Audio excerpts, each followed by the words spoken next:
Perkenalkan, nama saya Ira Natasha Andriani, nomor absen 17 dari kelas 12 MIPA 2. Di sini saya akan menjelaskan materi pertumbuhan dan perkembangan. Saya memilih materi faktor luar dan faktor dalam pada pertumbuhan dan perkembangan tumbuhan. Nah, ini adalah peta konsep dari materi yang saya pilih. Faktor yang mempengaruhi pertumbuhan dan perkembangan pada tumbuhan dibagi menjadi dua, yaitu ada faktor luar dan ada faktor dalam. Pada faktor luar, faktor yang mempengaruhi yaitu ada cahaya, ada suhu, ada kelembapan, ada nutrisi, ada air, dan oksigen. Sedangkan pada faktor dalam, faktor yang mempengaruhi yaitu ada gen dan ada hormon tumbuhan atau fitohormon. Ada beberapa macam fitohormon, yaitu ada auksin, ada giberelin, ada sitokinin, ada asam absisat, ada etilen, ada asam traumalin, dan ada kalin. Yang pertama yaitu ada faktor luar atau eksternal. Faktor yang mempengaruhi yaitu cahaya.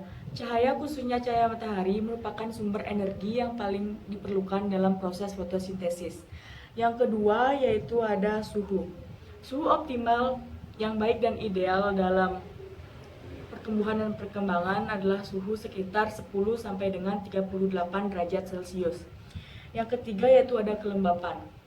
Kelembapan mempengaruhi penguapan air yang berhubungan dalam penyerapan nutrien. Yang keempat yaitu ada nutrisi atau nutrien.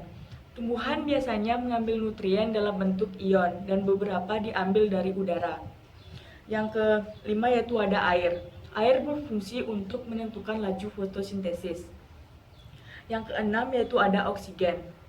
Oksigen berfungsi untuk respirasi aerob dalam tubuh sehingga memperoleh energi. Kedua yaitu ada faktor dalam atau internal. Yang pertama ada gen, merupakan substansi hereditas penentu sifat individu yang terdapat dalam kromosom. Yang kedua yaitu hormon tumbuhan atau fitohormon, merupakan senyawa organik yang dihasilkan oleh tumbuhan yang dalam konsentrasi rendah atau kecil dapat mengatur proses fisiologis. Macam-macam hormon tumbuhan yaitu yang pertama ada auksin yang dapat membantu mempercepat proses pembentukan akar dan batang. Yang kedua yaitu ada giberelin yang berperan dalam merangsang pembentukan biji, buah, dan bunga.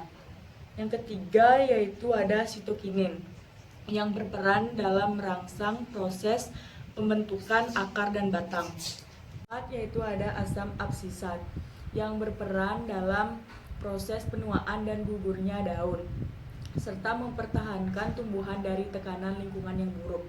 Yang kelima yaitu ada etilen, adalah hormon yang dihasilkan oleh buah yang sudah tua serta berperan dalam proses pematangan. Yang keenam yaitu ada asam traumalin, adalah berperan dalam proses pembelahan sel-sel tumbuhan yang sudah mengalami kerusakan atau luka-luka.